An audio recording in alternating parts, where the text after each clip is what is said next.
Good afternoon and a warm welcome to one and all. I am Chavi Chaudhary, And I am Neha Sharma. and together we are extremely privileged to have this opportunity to welcome you all to the 12th annual day celebration of NIS Primary.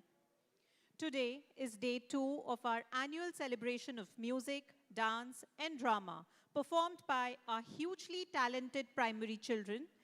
And it is also the closing show of this fantastic cultural week. Today, our talented grade 5 students will present their rendition of Roald Dahl's famous classic, James and the Giant Peach.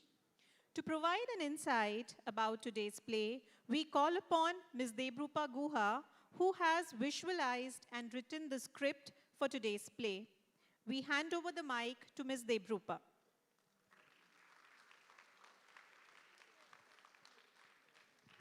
Thank you, Neha ma'am. Thank you, Chavi. Warm welcome, parents, grandparents. I can see some enthusiastic siblings and family members. My respected principal ma'am, Miss Vandana Arora, my head of primary, Anjali ma'am, my respected colleagues, my dear friends, a warm welcome from the grade 5 team.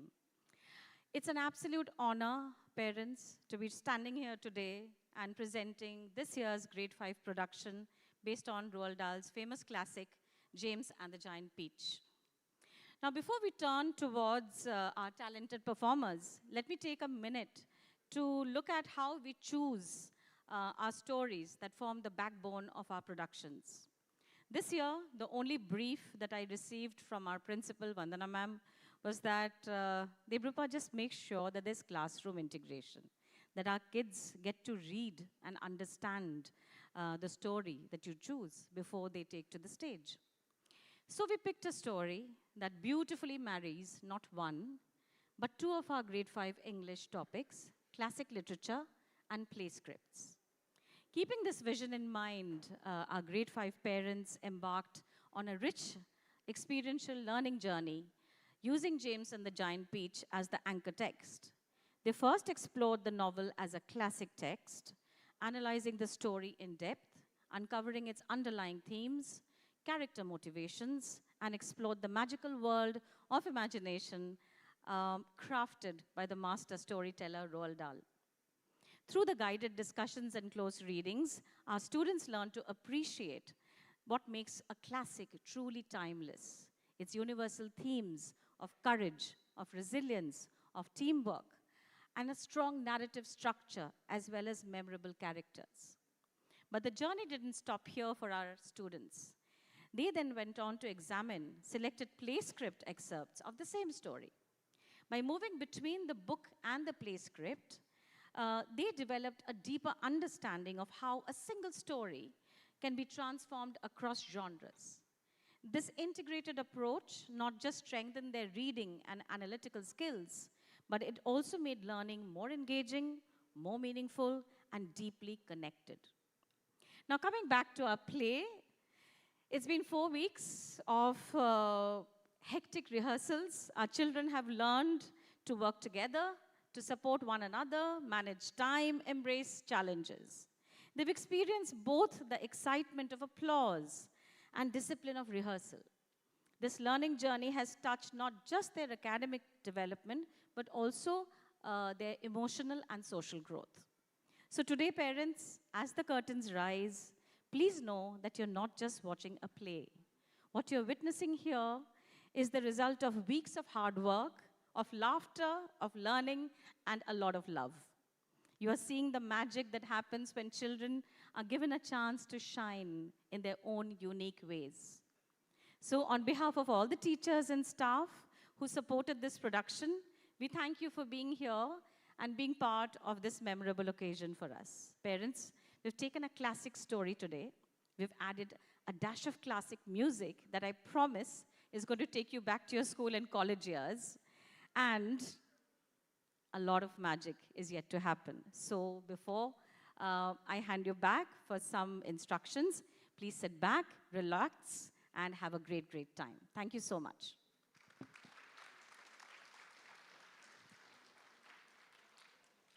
Thank you so much, Debruba ma'am. We are all eagerly waiting for today's show. But parents, before we begin, a few safety instructions for today's event. In case of an emergency, our auditorium has 2 exits, one at the rear and the second to our left. Photography or videography, the school has arranged for professional photography and videography for the entire event, which will be shared with you shortly. So we humbly request you to refrain from clicking any photos and videos of the event. Please sit back, relax, and let your child have your undivided attention for the next hour.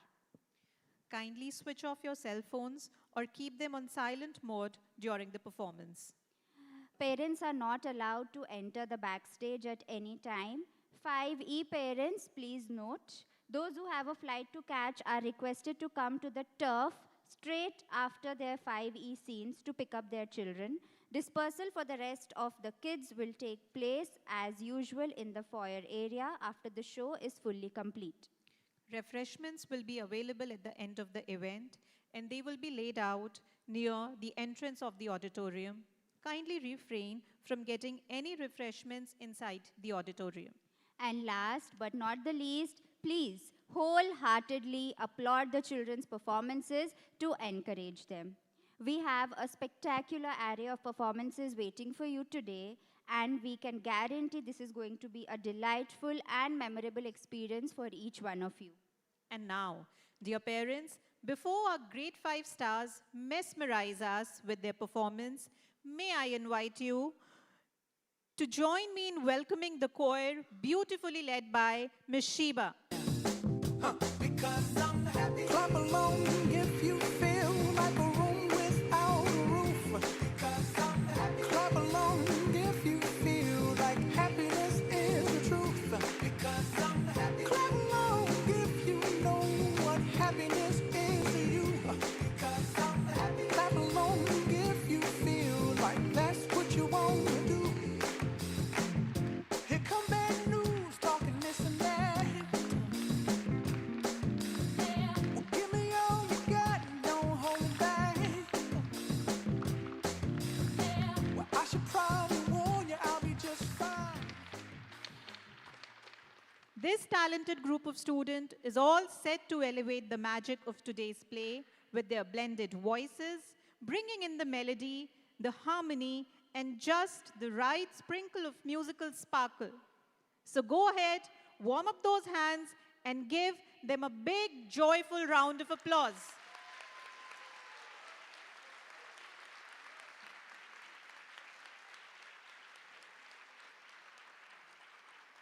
So, without much delay, take it away, grade 5. The stage is yours.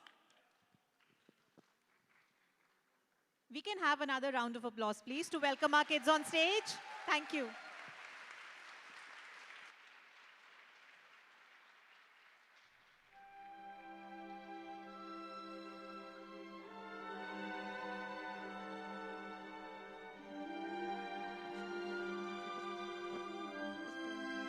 Crisp Sunday morning, and James's parents had gone out shopping. Suddenly, they heard screams and roars. Then, something terrible happened.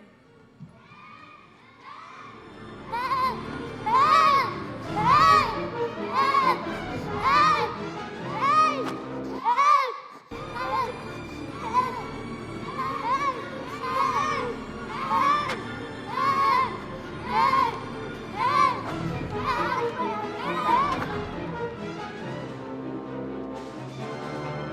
Oh, I don't believe it! I just don't believe it! Help! Help somebody! Hurry, Mrs. Broder, hurry! Can we just sit down and rest? Rest when an escaped rhinoceros is trying to eat us up? But I'm tired. Don't be ridiculous, it's gaining on us. Hurry!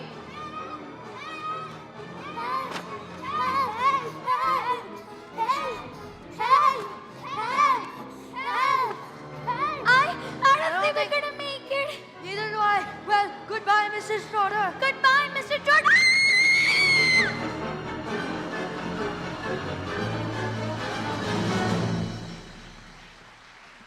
And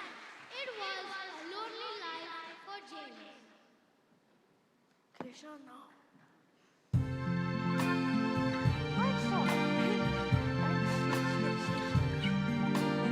See the sky so big, so blue. I think of home, the way I knew, and I think to myself, where is my home? The clouds drift by,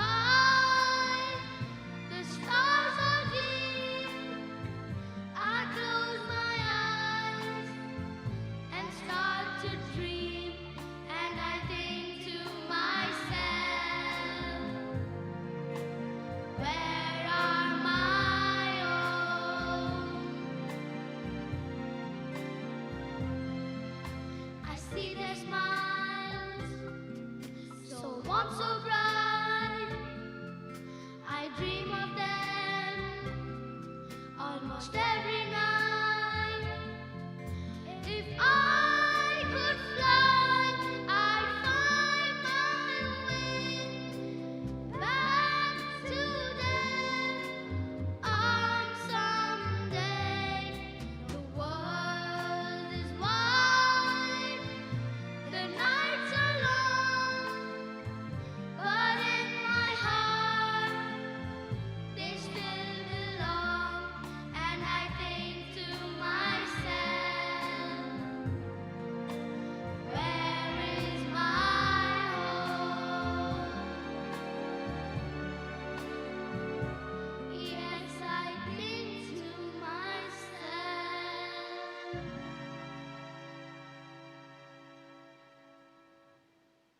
Where is my home?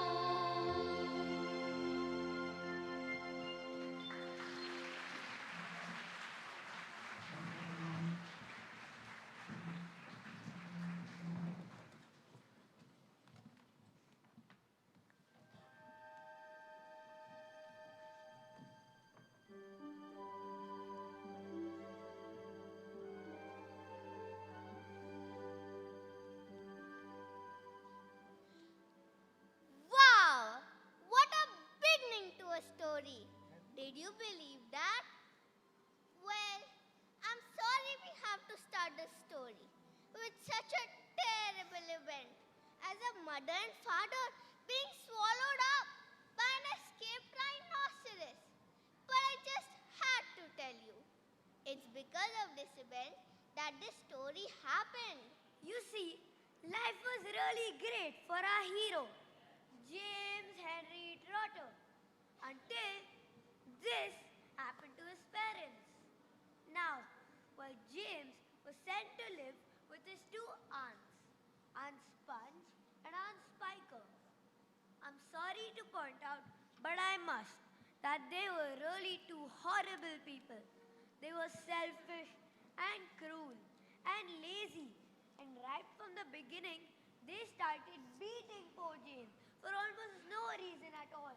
I'm sure you would agree. Oh, yes. They never called him by his real name. They always referred him to "you miserable creature," or "you disgusting little beast," or "you filthy nuisance." And they certainly never gave him any toys to play with or any books to read. Did you know his room was as bad as a prison cell? They lived, Aunt Sponge, Aunt Spiker, as well as James, in a queer ramshackle house on the top of a hill in the south of England. The hill was so high that from almost anywhere James could see miles and miles, till a long, thin, blackish blue streak, which was the ocean. But sadly, James was never allowed to go down off the top of that hill. Neither Aunt Sponge nor Aunt Spiker even bothered to take him out for picnics or walks. In fact, terrible punishments were promised to him, such as being locked up in the cellar with the rats for a week, even if he did so much to climb over the fence.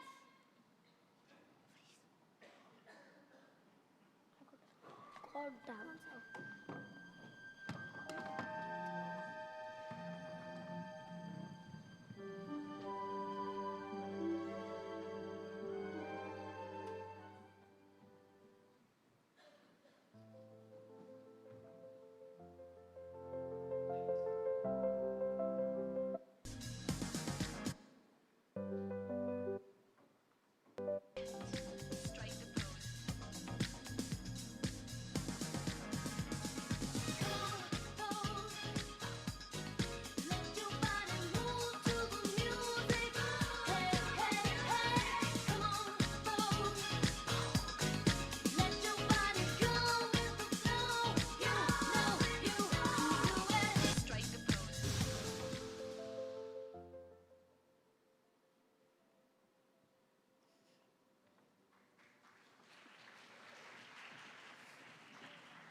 James, stop daydreaming and fetch me my hat. And fetch me my mirror, you lazy brat. Yes, Aunt Spiker, right away.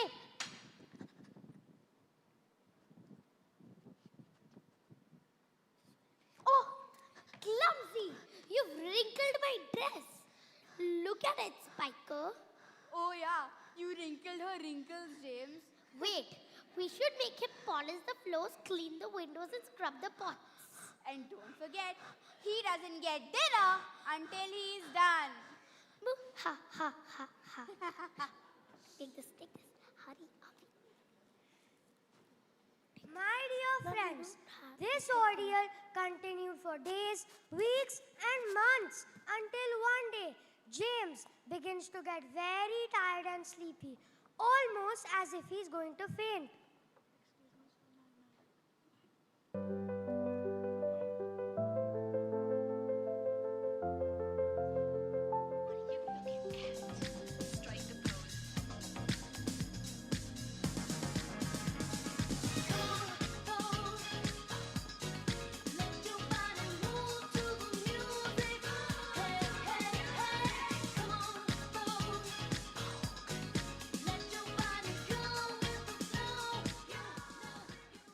What's the matter with you? Gee, Aunt Spiker, I feel as if I'm going to faint. Stop that immediately and get on with your work, you nasty little beast. Oh, Aunt Sponge and Aunt Spiker, couldn't we all, please, just for once, go down to the seaside on the bus? It isn't far, and I feel so hot and awful and lonely. Why you lazy, good for nothing boy? Go away and finish your chores. Go, what are you waiting for? Just get out of my sight, you disgusting little beast, and give me some peace.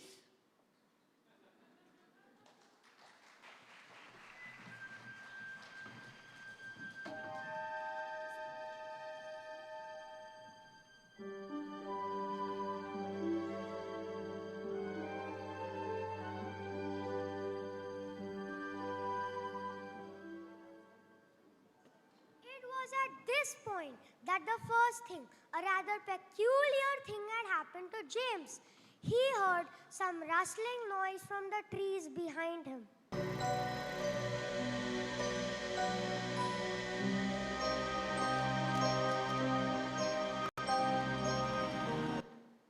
You see this? You know what's inside this little bag? Take a look, my dear. There's more power and magic inside these magic green crystals than there is in the rest of the world put together. But, what are these green crystals? Where are they coming from? Aha! You'd never guess that. You need to mix these crystals, the jug, full of water, and then you must drink it all down. The whole jug full in one gulp. And then, my dear, you will feel your stomach churning and boiling. Then marvelous things will happen happen to you. Fabulous, unbelievable things that you will never be miserable again in your life. Now off you go and do exactly as I say. And oh, don't let these crystals drop, because if they do, they will be working their magic upon somebody else instead of you. Hold the bag tight. Now off you go. Hurry up. Now's the time. Hurry. Oh, no, no, no, no, no. What am I going to do? Well, I suppose I'll just try and scoop them back up. Oh no, they're sinking into the ground. They're gone. They're all gone? But where will they go? There's nothing down there except the roots of an old peach tree and a whole lot of insects.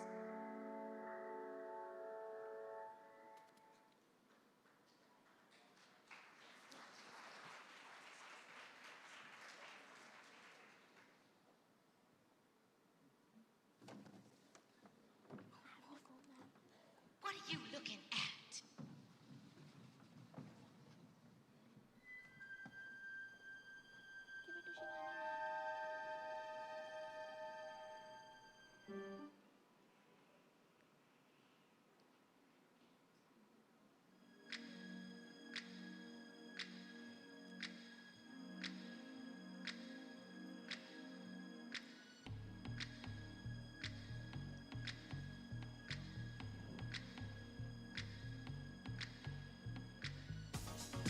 Strike the pose.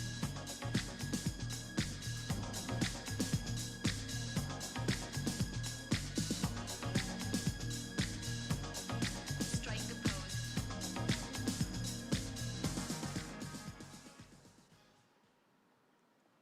Get up at once, you lazy little beast. Get back over there immediately and finish chopping up those logs. Yes, Aunt. Sponge! Sponge! Come here and look at this. At what? A peach right up there on the highest branch. Can't you see it? You're teasing me, Spiker. You're making my mouth water on purpose, but there's nothing to put into it. Why? That tree's never even had a blossom on it, let alone a peach. There is one and enough, Sponge. Just look for yourself. Very funny. Ha ha. Goodness gracious me, there really is a peach up there.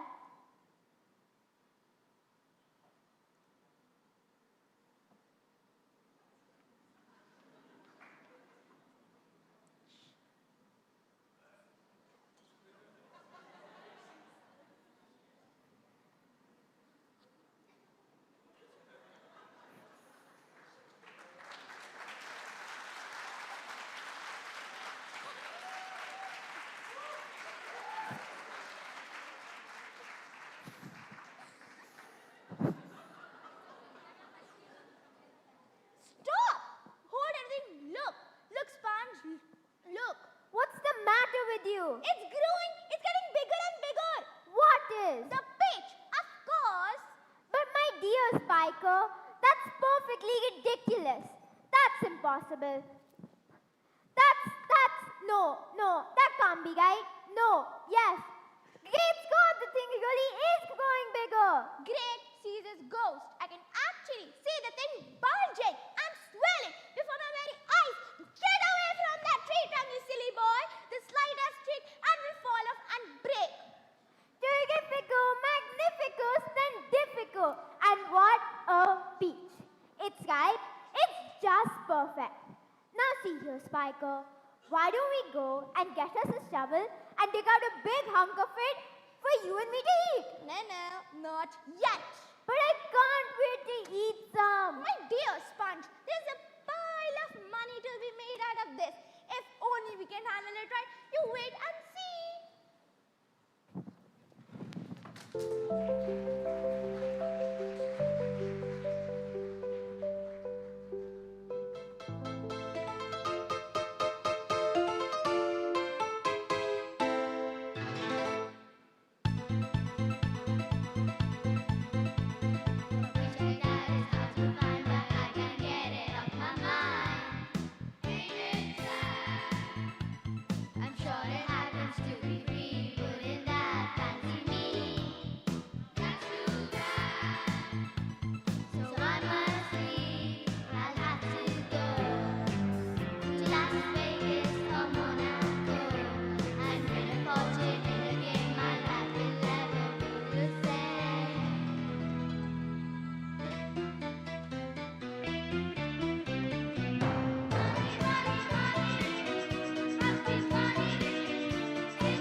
The news of the giant peach had spread far and wide.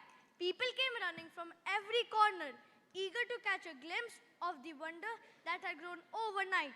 And who was making the most of all this excitement? None other than Aunt Spiker and Aunt Sponge, ready to turn a miracle into money. Roll up, only 10 pence to see the giant peach. Half price for children under 2 weeks old. Don't push, you're all going to come get in. Hey you, come back there, you haven't paid. Hey, it'll cost you double to bring in the camera.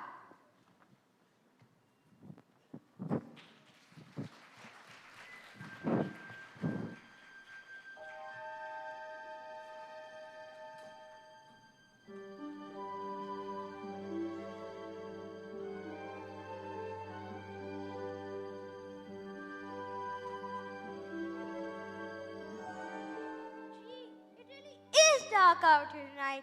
I don't even hear a sound. It's strangely quiet. Boy, am I hungry. Everything is so different. Wow, it feels soft and warm. It's a little furry, like the skin of a baby mouse. I don't believe it, but there's a hole in the side. It's quite a large hole. The sort of thing an animal about the size of a fox might make.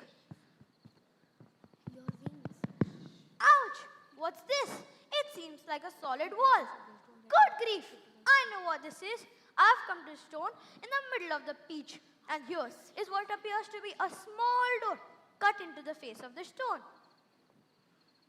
Let's see that. It's swung open. What's this light?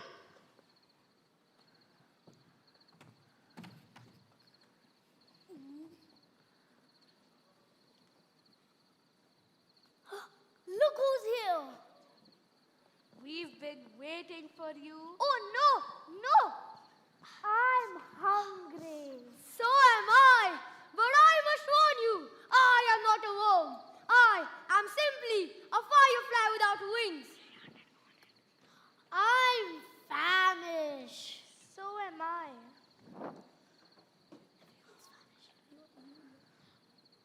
Everyone's famished. We need food. Aren't you hungry? What's the matter with you? You look positively ill.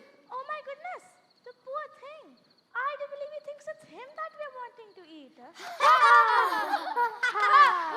Oh dear, what an awful thought.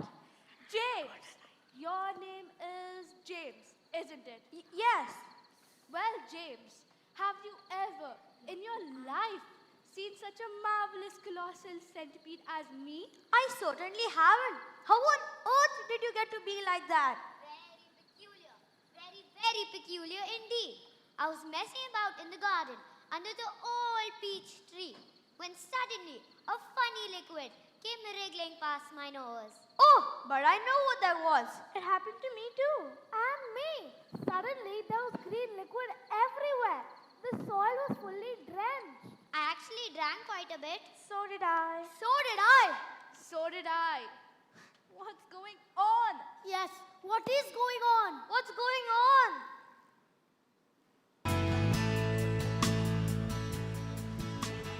This taste.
we don't know.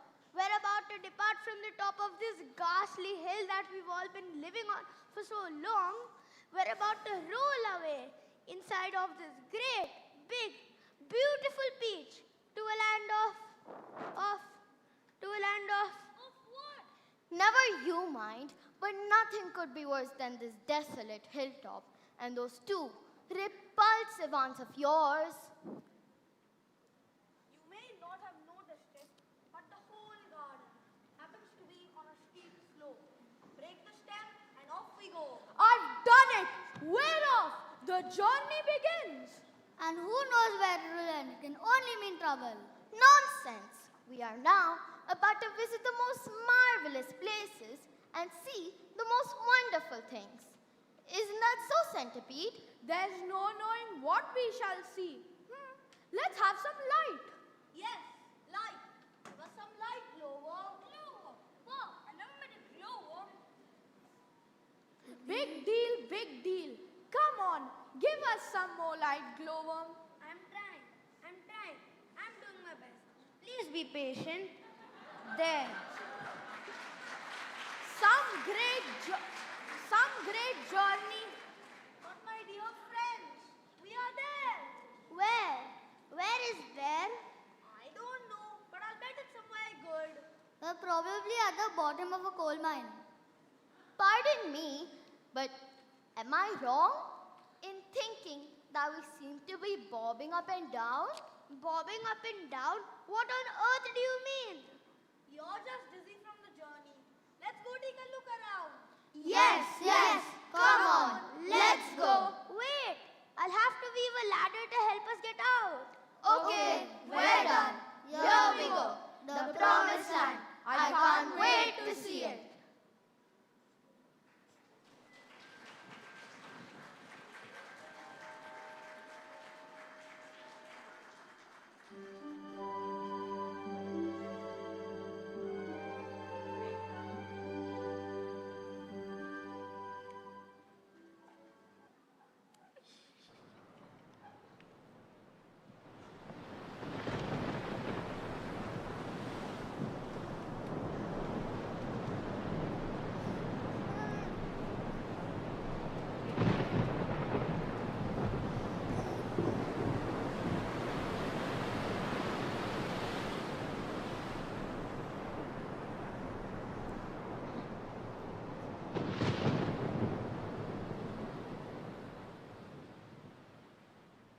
But this is impossible. I told you we were bobbing up and down. We're in the middle of the sea. But where are the fields? Where are the woods? Where is England? Ladies and gentlemen, I'm afraid that we find ourselves in a rather awkward situation. Awkward? We are finished. I may be blind, but even that much I can see quite clearly. But I can't swim at all. Neither can I. Nor I. I know. But you won't have to swim. We are floating beautifully. And sooner or later, a ship is bound to come and pick us up. Are you sure we're not sinking? Of course, I'm sure. Go and look for yourselves.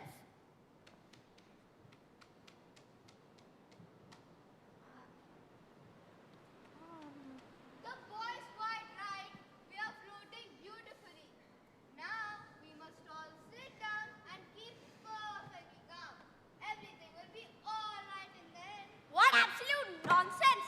Nothing is ever all right in the end, and well, you know it. Poor Earthworm. He hates to be happy. He wants to turn everything into a disaster.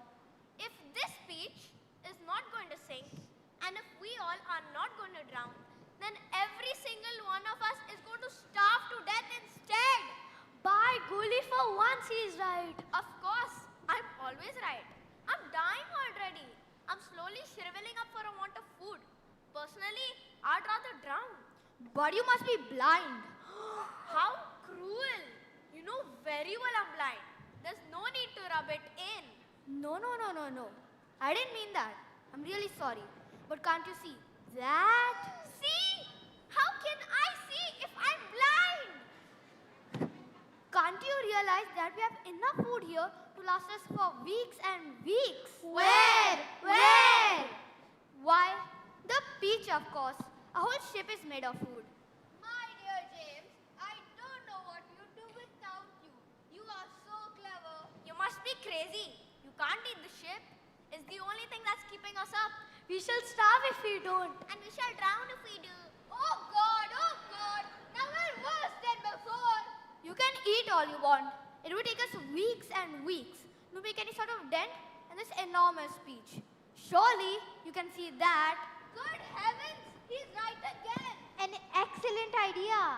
What are you looking so worried about, Autumn? What's the problem? The problem is, well, the problem is that there is no problem. Cheer up, Autumn. Come and eat. Delicious. Yes, fabulous. What a flavor. It's terrific. There's nothing like it.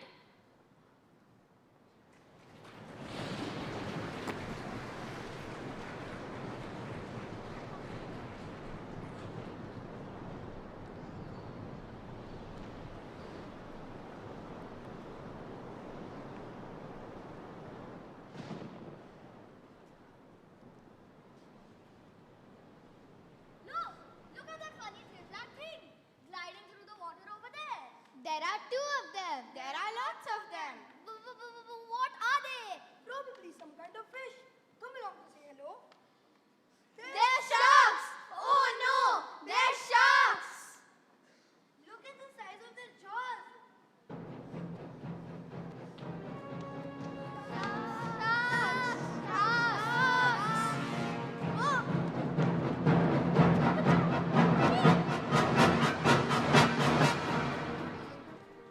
We are lost forever.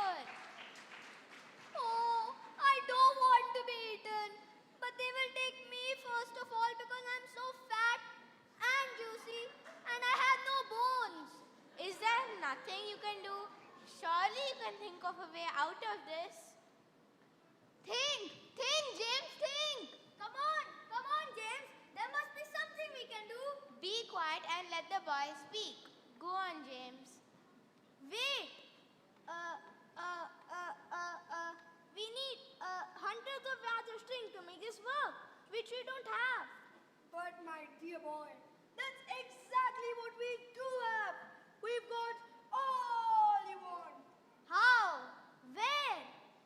The silkworm. And what about me, may I ask? I can spin just as well as any silkworm. What's more, I can spin patterns. Can you make enough between you? As much as you want. And quickly? Of course, of course. And would it be strong? The strongest there is. But why? What are you going to do? I'm going to lift the speech clear out of the water. You're mad. It's our only chance. Go on, James. How would you do it? Seagulls. The place is full of them. Look up there.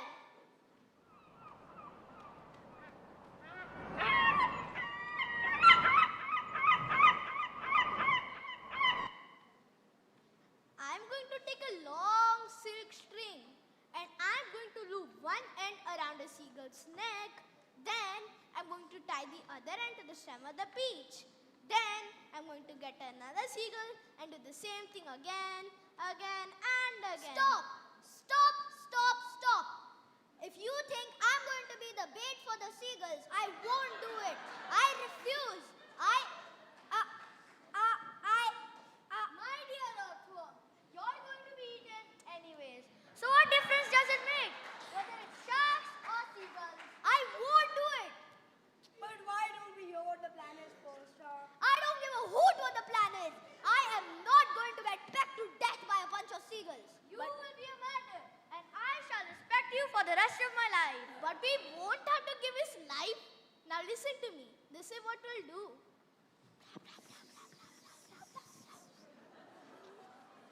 Oh, it's absolutely brilliant. Oh, I shall be pecked to death. Of course you won't. I will. I know I will. And I won't even be able to see them coming at me because I have no eyes. I won't let them touch you. I promise I won't. But we've got to hurry. You, centipede, get that silkworm to work at once. Tell him to spin as he's never spun before. Yes, sir. And you,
everyone. I think this one will finally do it. Oh, I don't like this at all. Hurry, James. Quiet down, Earthworm. You should be thankful that you are still alive.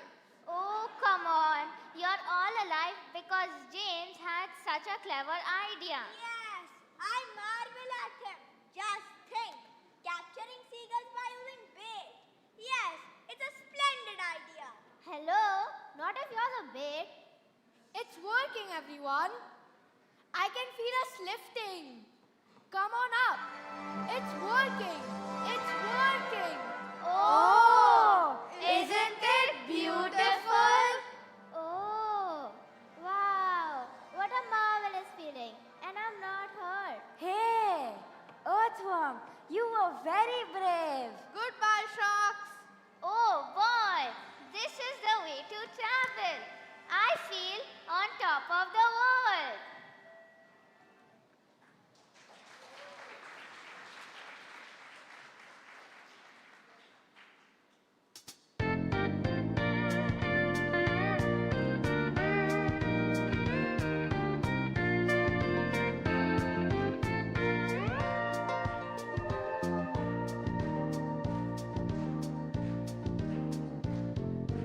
Such a feeling's coming over me. There is wonder in most everything I see. Not a cloud in the sky, got the sun in my eyes, and I won't be surprised if it's a dream. Everything I want so close to me is now coming true, especially for me. And the reason is clear, it's because you are here. You're the nearest thing to heaven that I've seen. We're on the top of the world, looking down on creation, and the only explanation I can find is the love that I found ever since you've been around. Your love put me at the top of the world.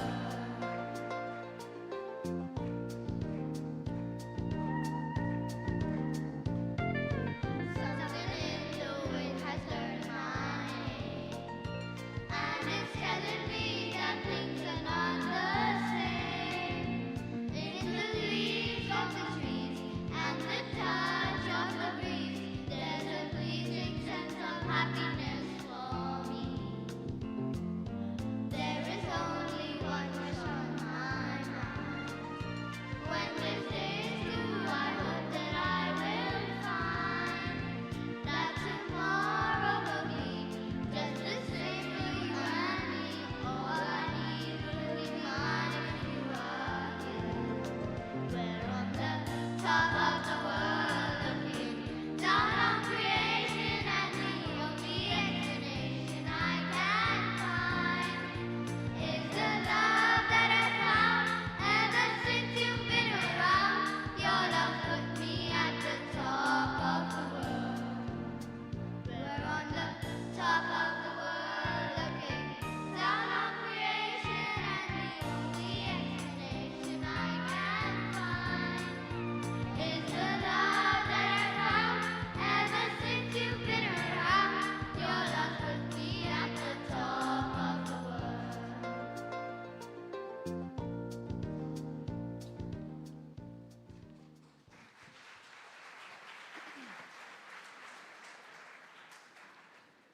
Wow, you can almost see forever from up here. How can you see? Oh, look. I think there's a ship below us. It looks like a big one. It's got 3 funnels. You can even see the people on the decks. Let's wave to them. Do you think they can see us?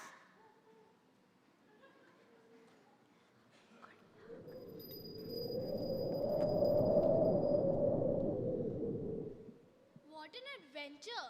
Can you believe it? Wow! Now neither James nor the others know it, but the ship that is passing beneath them is actually the Queen Mary, sailing out of the English Channel on their way to America.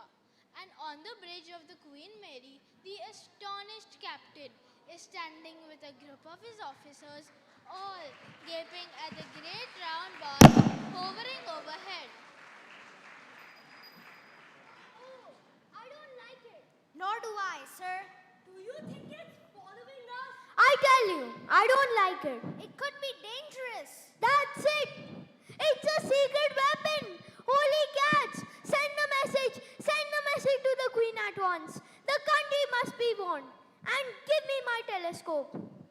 There are birds everywhere. What in the world are they doing? And wait a second. There are people on it. I can see them moving. There's do I have the darn thing focused properly? It looks like a little boy in short trousers. Yes, I can distinctly see a little boy in short trousers standing up there. And there's a sort of giant ladybug. Now just a minute, Captain. And a colossal green grasshopper. Captain, please. And a mammoth spider. Oh dear, he's been at it again. And an simply enormous centipede. That's it. Call the ship's doctor. The captain is not well. Get help, quickly.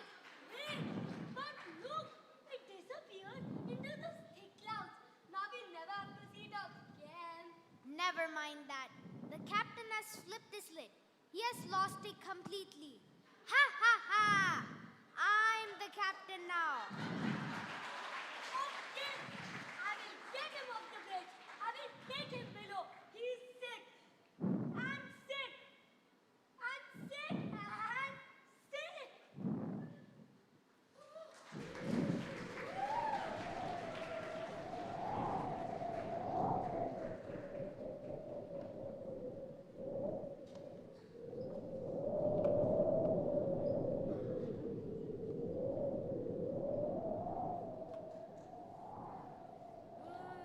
It's getting colder. Yeah, and darker. Why don't we all go down below and keep warm until tomorrow morning? No, I think that would be very unwise. It would be safer if we all stay up here through the night and keep watch. Then, if anything happens, we shall be ready for it. The giant peach is swaying gently from side to side, quietly, softly, not at all like aeroplanes that roar through the sky, driving whatever might be secretly lurking in the cloud mountains back into the cover of the clouds. That is why people who travel in aeroplanes never see anything. But the peach, yes, the peach makes no noise at all as it floats along. Wait! Shh! There! Over there! Do you see them? I think our travelers are about to. Any second now. James, look, what are those things? Oh, I don't like this at all. Shh! Don't let them hear you. They must be cloudmen. Cloudmen? Oh dear, oh dear. I'm glad I'm blind and can't see them, or I would probably scream. I hope they don't turn around and see us. But what are they doing? It seems as if they are reaching out and grabbing handfuls of clouds, rolling them in their fingers and turning them into large white marbles. There's a huge pile of marbles. They must be absolutely mad. There's nothing to be afraid of here. Listen, they're singing something. And they're shoveling the marble-like things over the side of the cloud and into space. Down they go, hail and snow, freezes and sneezes and noses will blow. Down they go, hail and snow, freezes and sneezes and noses will blow. It's hailstones. They've been making hailstones and now they're shoveling them down onto the people in the world below. They're probably practicing for the winter. That's ridiculous. This is summertime and you don't have hailstones in summer. I don't believe it. For heaven's sake, centipede, don't make so much noise. They couldn't hear anything. They're first doorknobs. You watch. Idiots! Nincompoops! Half-wits! Blender heads! What are you doing over there, dummies? Now you've done it, you loathsome pest. I'm not frightened of them. Quick! Lie down flat on deck! They're throwing hailstones at us! Ow! Ow! Stop! Stop! Stop! Quickly! Down the tunnel or we'll all be wiped out! I'm a wreck.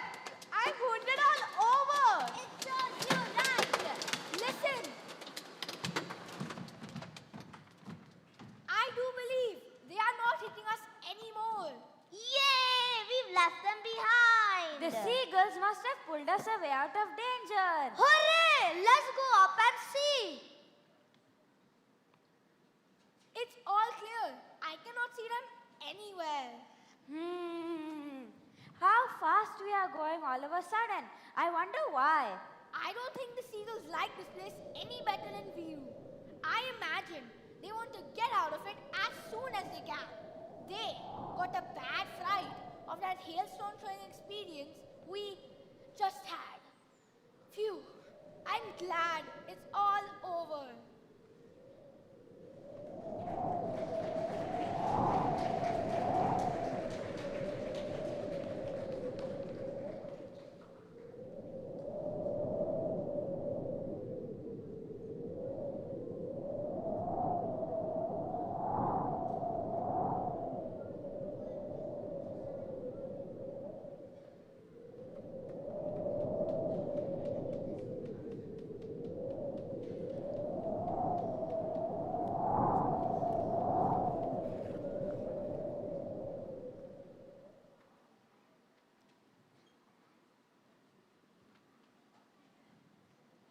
Yes, faster and faster fly the seagulls, skimming across the sky at a tremendous pace, with the beach trailing out behind them.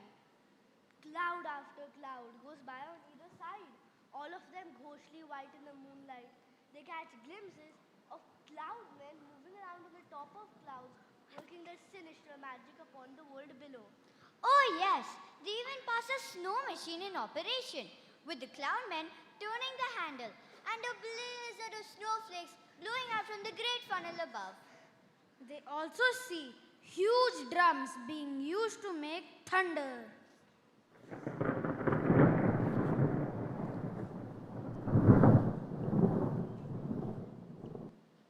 They sit in silence, waiting for the sun and watching it as it slowly comes up over the rim of the horizon for a new day. Look, look, there's land below. He's right! Hooray! Hooray! It looks like streets and houses. How enormous it all is! And what tremendous tall buildings! I've never seen anything like them before in England. This couldn't possibly be England. Then where is it? You know what those buildings are? Those are skyscrapers. This must be America. And that, my friends, means that we've crossed the Atlantic Ocean overnight. You don't mean it. It's incredible. It's unbelievable. It's not possible. Oh, I've always dreamed of going to America. I had a friend once who... Be quiet! Who cares about your friend? The thing we've got to find out is how on earth are we getting down to earth? Ask James. I don't think that should be so very difficult. All we'll have to do is cut loose a few seagulls. Do you mean cut the strings of the seagulls? Not too many, mind you, but just enough so that the others can't quite keep us up in the air. Then down we shall go, slowly and gently until we reach the ground. But James, are you sure that will bring us down safely? Won't we fall too fast? I will bite the strings for us, one at a time.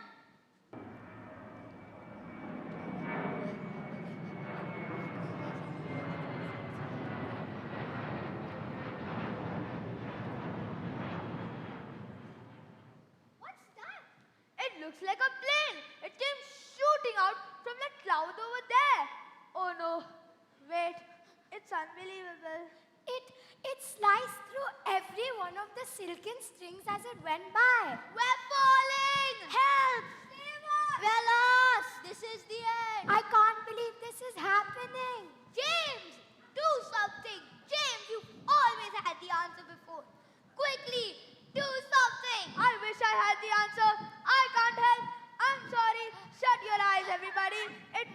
long now. It's the end! We know it is! We're there! We've had it!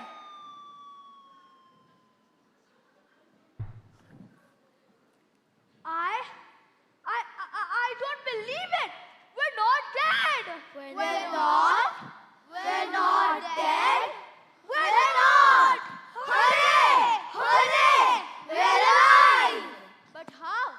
Where are we, James? I know it's hard to believe, but I think we've landed on the needle of the Empire State's building. You're joking. How will we get down? Don't worry, they'll get us down. At least our hard work paid off. Those silken strings carried us all the way to America. James, why all those people hanging out the windows and cheering us? And all of those people down there on the streets are waving madly. Maybe they think we're heroes? You know what? I think you may be right. They think we're heroes. I feel like I'm on top of the world. James was right. Everyone on the beaches now looked upon as a hero, especially James. They were all brought down in 5 minutes and escorted to steps of City Hall, where the mayor of New York made a speech of welcome.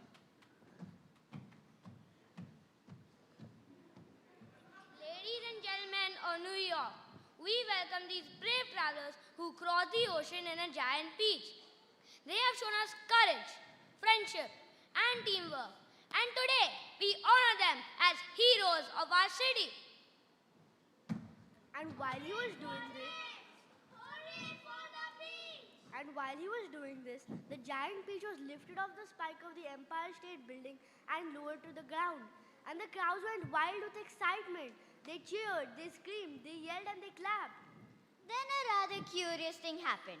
A little girl in a red dress ran out from the crowd and shouted, Oh, James, could I just have a tiny taste of your marvelous peach? Help yourself. Eat all you want. It won't last forever anyway.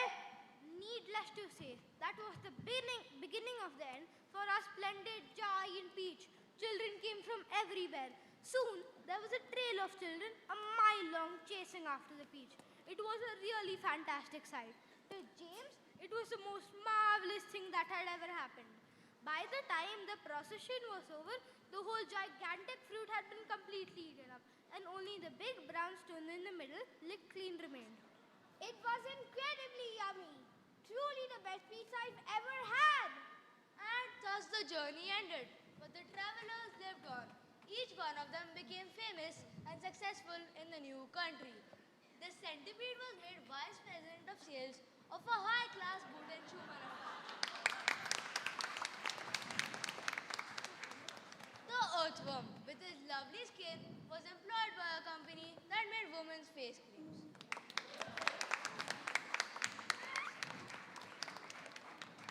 The silkworm and spider set up a factory together that made rope for tightrope workers.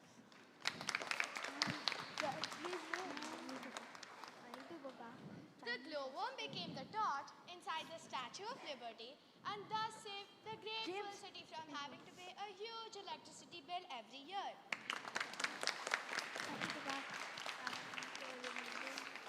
The old green grasshopper became a member of the New York Symphony Orchestra where his playing was greatly admired.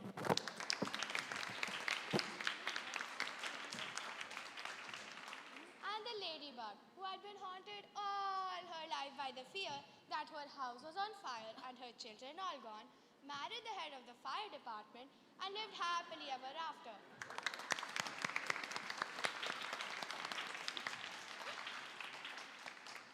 And for the big brown peach stone, it was set up permanently in a place of honor in Central Park and became a famous monument. But it was not only a famous monument, it was also a famous house. And inside this house, there lived a very famous person, James Henry Trotter himself.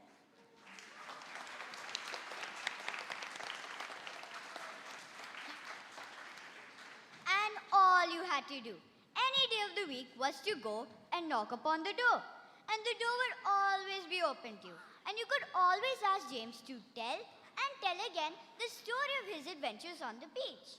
In fact, James thought if one day he sat down and wrote it as a story for everyone to know. So he did. And that is what you have just seen.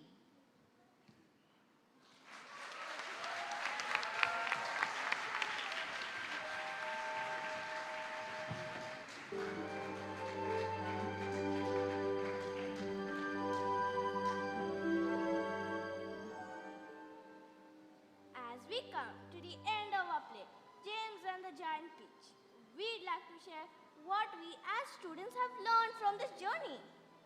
While practicing and performing this play, we realized that every character, whether big, small, funny, or serious, has something important to teach us. Just like James and his insect friends, we discovered that when we help one another and work together, we can achieve things we never thought possible.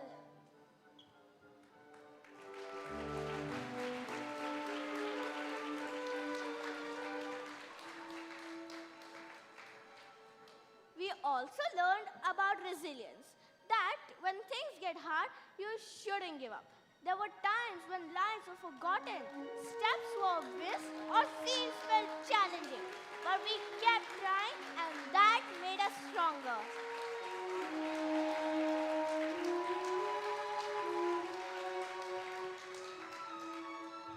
This play taught us empathy. As we stepped into our characters' shoes, we learned to appreciate their feelings and emotions, and that helped us be more understanding in real life too.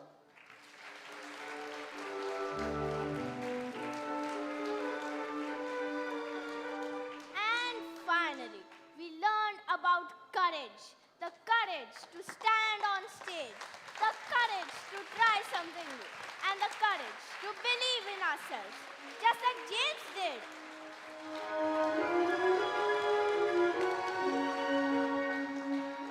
Performing in this play has not just been about acting, has been about learning, growing, and becoming better versions of ourselves. Thank you for watching us, supporting us, and celebrating our learning today. But wait, we still have a small surprise for you.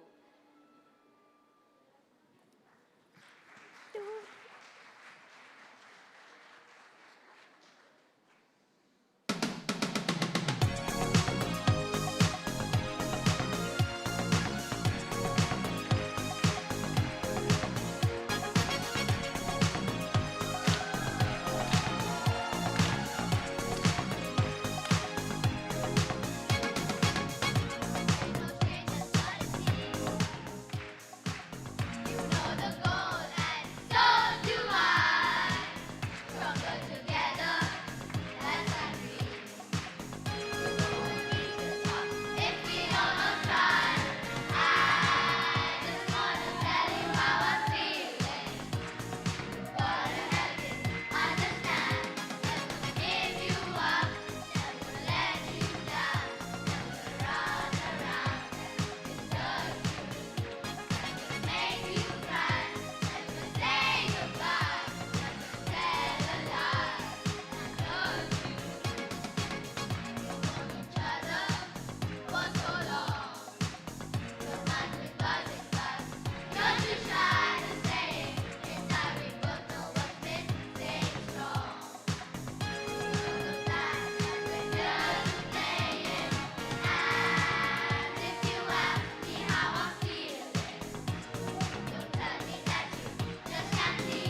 Parents, it's time to turn up the volume and show your love. Let's make some noise for our talented performers.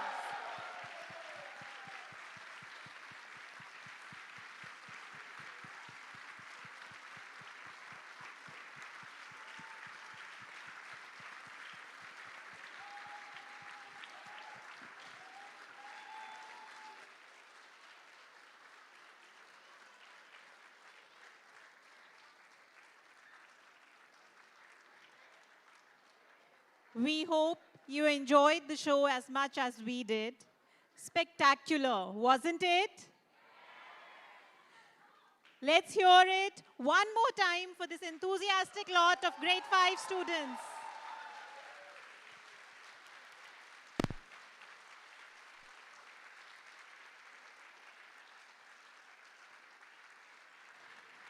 They have clearly demonstrated that they are ready to take any challenge that comes their way. Parents, please show them how proud you are and give a round of applause to our little stars.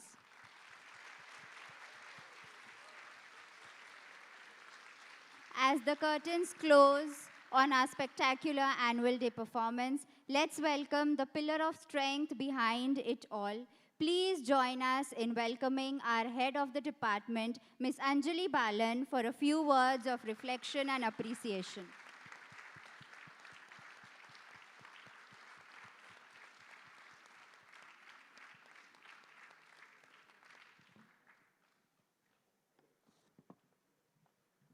Good evening, parents, and what a finale, right? I think this has been the perfect finale, the end to a cultural day that we've had for primary. This is not the end. Of course, this is the last performance as a primary student, but it is the beginning of many more such avenues in the middle school. The children will really be having many more such exposures and become confident performers by the time they leave NIS. At NIS, we always push them from their comfort zone. And you heard them that, they went through being courageous, being resilient. Today we had one of the students not reach the stage, but another child bringing on that child to the stage with his lines, right? So that's the kind of empathy the children show immediately. So parents, you'll have a wonderful bunch of children. I mean, a big round of applause for them.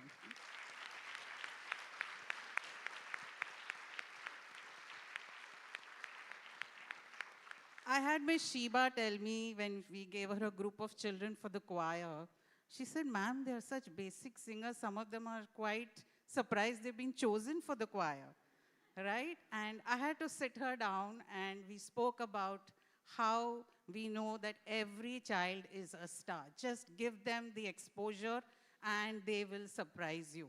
And today you saw exactly what happened, right?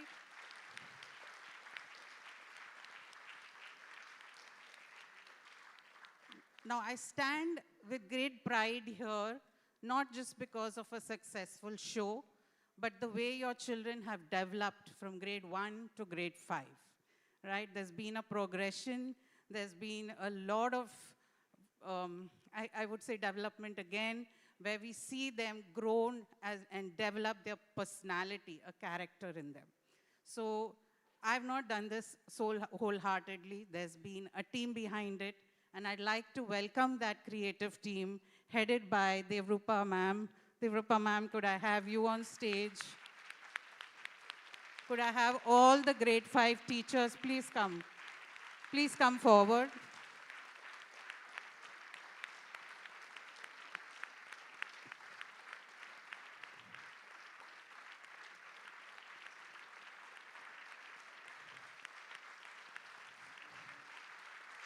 May I have Neha ma'am, please?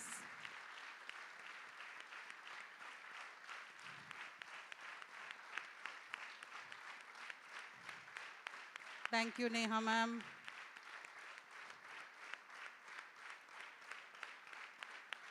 Thank you. She's been the pillar of strength and not me. Devrupa has been the script writer, the visionary behind this whole act. We've had all our teachers train them, work on costumes, work on all the props, backdrop, music. And I would also like to thank our dance teacher. She's not here today. Oh, she's here. Niranjani, please come forward. Yeah, she's worked very well with the dance. Thank you, Niranjani. A big round of applause to Sheba ma'am for the choir.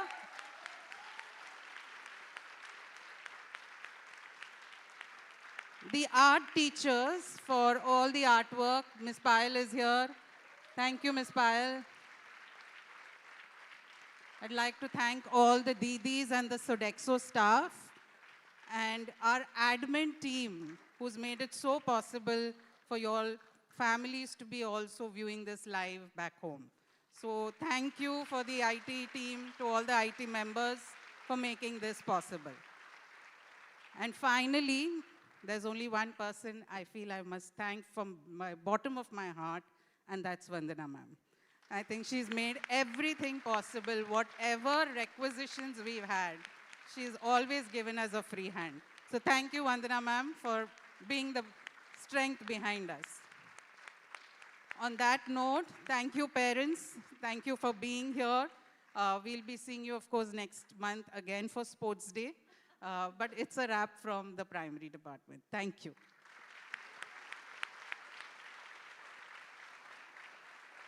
I forgot to thank two people, the two comparers, Chavi and Miss Neha Sharma. Thank you. Both of you all have been doing wonderful. Thank you.